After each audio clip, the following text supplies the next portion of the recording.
America ने Iran के परमाणु केंद्रों पर हमला किया तो इससे नाराज ईरान ने भी इजराइल पर जबरदस्त वार किया। अपनी घातक मिसाइलों से ईरान ने इजराइल में बर्बादी का बारूद बरसा दिया। तेल अवीव और हाइफा जैसे शहरों में हाहाकार मच गया। हमले के वक्त जी न्यूज की टीम इजराइल के तेल अवीव में मौजूद है। देखिए वॉर जोन से जी न्यूज संवाददाता ब्रजेश तिवारी की ये एक्सक्लूसिव रिपोर्ट। ईरान का पलटवार, इजराइल में हाहाकार, इजराइल पर ईरान की मिसाइलों की बौछार, जी न्यूज पर तबाही की लाइव गवाही।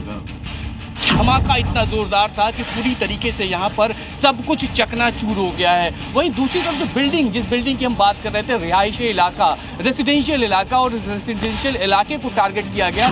तेल अवीव में जहां हुआ अटैक, वहां पहुंचा जी न्यूज। सायरन बजेगा और सायरन बजने के बाद जो यहाँ पर शेल्टर्स बनाए गए हैं, जो बंकर्स बनाए गए हैं, वो यहाँ पर लोग यहाँ पर इकट्ठे होने शुरू हो गए हैं।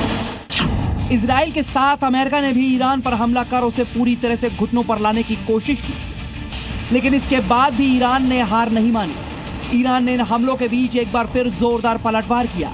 ईरान ने इस जवाबी हमले में इजराइल पर ताबड़तोड़ बम बरसाए, पूरी ताकत से हमला किया, जैसे इजराइल के तेल अवीव, हाइफा समेत कई शहरों में हाहाकार मच गया। तेल अवीव में जहां ईरानी मिसाइलों ने हमले से तबाही मचा दी, वहीं जी न्यूज की टीम भी पहुंची, जहां रिहायशी इमारतों के साथ शॉपिंग मॉल और कई दुकानें बर्बाद हो गई थी।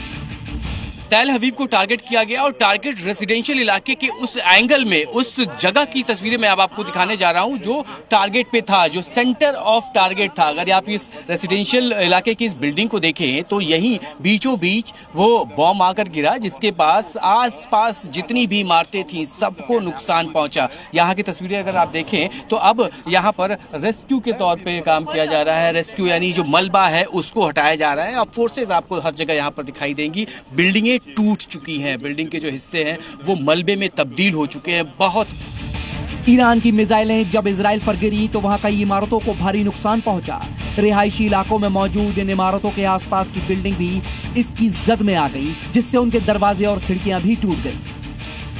सब कुछ चकनाचूर हो गया है। वहीं दूसरी तरफ जो बिल्डिंग, जिस बिल्डिंग की हम बात कर रहे थे, रिहायशी इलाका, रेसिडेंशियल इलाका, और रेसिडेंशियल इलाके को टारगेट किया गया। टारगेट के बाद अगर आप देखें तो ये सामने पूरी तरह से जो फ्रंट पोर्शन आप देख रहे हैं वो टूटा हुआ है। दूसरी तरफ जो दूसरी बिल्डिंग्स है उनके कांच टूट चुके हैं, चकनाचूर हो चुका है सब कुछ यहाँ पर। और ये तस्वीरें लगातार जो जिनकी हम बात कर रहे थे, आज सुबह जो हमने मिसाइल्स देखी थी, जो रॉकेट्स देखे थे, जो इस इलाके में अमान अबीब के इलाके में देखे गए थे, वो यहाँ आकर गिरे और गिरने के बाद नुकसान पहुंचाया गया। अमेरिकी हमले के बाद जब ईरान ने इजराइल पर हमला किया, वहां भारी तबाही मची, जिसके बाद बिल्डिंगों को मलबे से हटाया गया। इजरायली स्वास्थ्य मंत्रालय के मुताबिक ईरान के ताजा मिसाइल हमले में 86 लोग घायल हुए हैं। इन सभी को अस्पताल में भर्ती कराया गया है। वहीं इमारतों के अंदर भी बर्बादी की तस्वीर दिखी।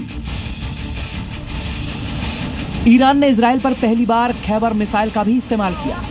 ईरान की ये मिसाइल 1400 से 2000 किलोमीटर तक मार करने की काबिलियत रखती है। ये मिसाइल अपने साथ 1500 किलोग्राम विस्फोटक ले जा सकती है। यही वजह रही कि जैसे ही तेल अवीव के आसमान में ईरानी मिसाइलें नजर आईं, तो वहां तेज आवाज में सायरन बज उठे, जिसके बाद लोग भागकर शेल्टर में चले गए।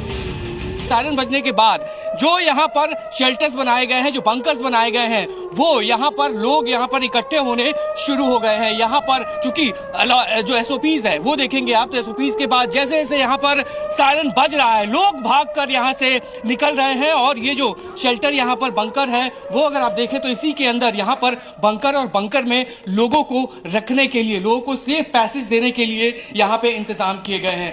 मैं भी अंदर चलूंगा। लॉबी अगर आप ये देखें तो ये लॉबी है, और लॉबी से जो लोग यहाँ रह रहे हैं वो नीचे बेसमेंट की तरफ अंदर जा रहे हैं ताकि बचाव किया जा सके। ईरान के जोरदार हमले के बाद जब इजराइल के लोगों से जी न्यूज ने बात की, तो कुछ लोग इससे बेखौफ दिखे, तो कुछ लोगों में धमाके का डर दिखाई दिया। बहुत ही डरावना मंजर, बहुत ही डरावना मंजर था उस वक्त सुबह 6 बजे के आसपास जब धमाका हुआ। लोग घरों के अंदर थे, इन फ्लैट्स के अंदर थे, और जैसे ही धमाका हुआ लोग बाहर निकले, क्योंकि सायरन भी लगातार बज रहे थे, और सायरन बजने के बाद लोग घरों से बाहर निकले। You see, I'm happy. I drink water. I have coffee. I have breakfast. Why panic? For what? Any panic situation in Israeli We're okay. Something about different about the Israelis is that we always like have fun in this. Having fun in this? No. Everything is normal now? No. but now It's no. not normal. Now it But is now, more, no. uh, Now but today you're a is bit the first used to time ever that I'm actually nervous. Like feel. America की जंग में entry के बाद Iran के इस जवाबी हमले से साफ है कि युद्ध और भीषण होने वाला है, जिसकी और भी भयानक तस्वीरें सामने आई, क्योंकि ईरान ने भी चेतावनी दे दी है कि जो हुआ वो आपराधिक और बेहद खतरनाक था, जिसका असर हमेशा के लिए रहेगा। जी मीडिया के लिए तेल अवीव से ब्रजेश तिवारी की रिपोर्ट। तो इजराइल पर लगातार ईरान अटैक कर रहा है और पहली बार ईरान ने खैबर मिसाइल से अटैक किया है। खैबर मिसाइल का इस्तेमाल किया गया है और इस बात की जानकारी खुद ईरान की सरकारी मीडिया ने ही दी है। खैबर मिसाइल की ताकत की अगर बात की जाए तो खैबर मिसाइल आज के समय की सबसे एडवांस मिसाइल है। यह मीडियम रेंज की एडवांस बैलिस्टिक मिसाइल है। इस मिसाइल की मारक क्षमता 2000 किलोमीटर की है। यह मिसाइल अपने साथ 1500 किलोग्राम विस्फोटक ले जा सकती है। यह मिसाइल कई अलग अलग दिशाओं में विस्फोटक गिरा भी सकती है। फायर होने के बाद यह हाइपरसोनिक मिसाइल अपनी दिशा भी तब्दील कर सकती है, दिशा भी चेंज कर सकती है, जिसकी वजह से एयर डिफेंस सिस्टम के लिए इसको इंटरसेप्ट करना बहुत ही मुश्किल हो जाता है। खैबर का दूसरा नाम खुर्रम शहर भी है, जो एक ईरानी शहर के नाम पर रखा गया है। तो जिस खैबर मिसाइल से ईरान ने इजराइल पर आज अटैक किया, उसकी डिटेल आपको हमने बताई है।